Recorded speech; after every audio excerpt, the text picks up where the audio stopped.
So we're calling this one Know Before You Crow. And this one really is looking at giving some pointers, I guess, to punters who take tips and might get a little bit upset when they back a loser and so forth. And we're going to give some pointers to what to look for in the data, probably to manage your expectations more than anything. Yeah, there's a bit to it, right? So, you get on social media and as a form analyst, so-called form analyst myself, you cop a bit of a bath from people from time to time, which is, fair enough if you have a bit of a shocker. Yep. More than happy to cop half a spray here or there. You could have given it back to me. I could give it back, but, more face-to-face and we're happy to give it back. Yep. On socials is not really my go. But a couple of examples, we've got here. You can jam those so far up your clacker and then we'll leave it at that. But look, there's... And look, have a bit of fun with this, but the reality is we're only trying to do our best. Yeah, and if you take a deep dive into a lot of these stats, you're going to find that most of these guys are performing pretty well. They don't really deserve the spray they get, but old mate's sitting there. He's had 457 mid-strength beers. He's on his way out. That's a good point. And the reality is a lot of these sprays come from old mate's had too many schooners. And he gives you a spray and then you wake up the next morning and you look back at old mate's stats, you go to the website, and you wouldn't believe it. He's actually a lifetime winning punter or tipster. And the other example we've got up there on the screen at the moment with Richo was a very well-watched tweet that came out last year, I believe.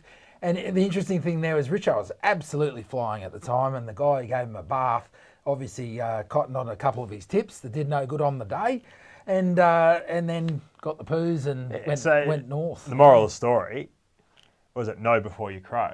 Get on the site, check them out, go deep into those stats before you're giving someone a spray, or maybe just don't give them a spray at all. Maybe just don't follow them next week. So the other thing, Mike, we want to highlight as well is if you're backing someone, they're showing a profit, you've backed them on the day and you might have a blackout, is to just sort of know what to expect. So every punter has a different profile. Yeah. And look, we're just showing on the screen now a bit of a scatter graph. This is it's almost like a Richie Benno moment where we're putting the stats on. You've lost me. What we're trying to show is that you can see there's a line that goes through those, and there's a couple of things I want to point out if we just look at the ends. And at the end there, at the top on the left, you're seeing the tipsters who basically would have about a $10 to $20, $30 winner average price. Yeah. And the strike rate's going to be lower. That's what you want. The strike rate's going to be lower. So be prepared to be patient. Yeah. Okay, that's the point. And look, quite often with these guys, and there's a couple of guys on the site I follow myself.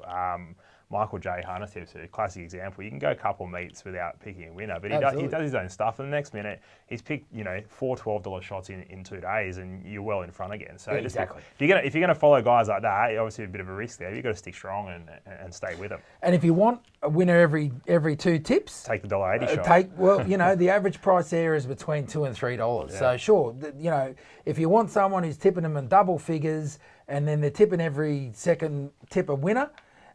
Guess what, guys? You're not going to find them. So that's the message. The reality is there's a lot of sharp guys. They're going to have outs. There's lots of tip packages going through our site. They'll come back and write sort of abusive things from time to time. Everyone's going to have outs. It's a good banner in time, but yeah. Yeah. And if you think that there are tipsters who are going to tip winners every day and make you a profit every day, dreaming. Stop punting. But enjoy yourself anyhow.